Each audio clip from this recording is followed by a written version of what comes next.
नमस्कार आत्मा मालिक, कसे आहात तुम्ही सर्व? उज्ज्वला लाईफस्टाईलमध्ये तुमचे खूप खूप स्वागत आहे.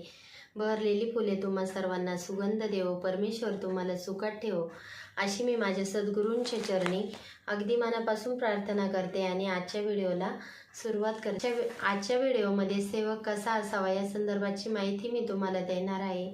जो सेवेत रत असतो त्याला सेवक म्हणावे. जो परमेश्वराची भक्ती मनापासून करतो, गुरूंनी दिलेल्या वचनाचे पालन करतो, तोच खरा सेवक म्हणावा. जो मनुष्य सेवा करीत नाही त्याला सेवक कसे म्हणावे? सेवक हा नेहमी परमेश्वराचे नामस्मरण करणारा असावा. सेवकाने गुरूंपासून, संतांपासून जास्तीत जास्त ज्ञान प्राप्त करून घेतले पाहिजे. सत्संगात जाऊन पण ज्ञान मिळवून घेतले पाहिजे. सेवक हा किती मनापासून भक्ती करतो, सेवा करतो यावरच त्याची प्रगती अवलंबून असते.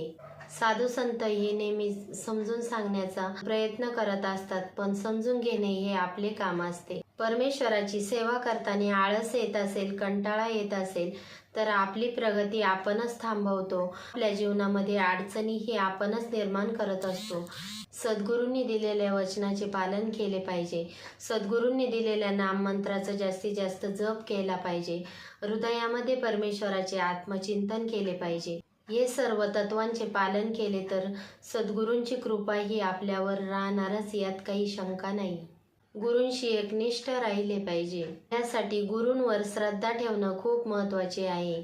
सद्गुरूंनी आपली परीक्षा घेतली तरी परमेश्वर भक्ती आपल्याकडून कमी पडली नाही पाहिजे. या सर्व आज्ञेचे पालन जर केले तर गुरुदीक्षेचे भाग्यही आपल्याला प्राप्त होते. गुरुवर खरी श्रद्धा असेल तर भक्त गुरूंपासून शरीराने कितीही लांब असेल पण मनाने हा गुरूंजवळच असतो.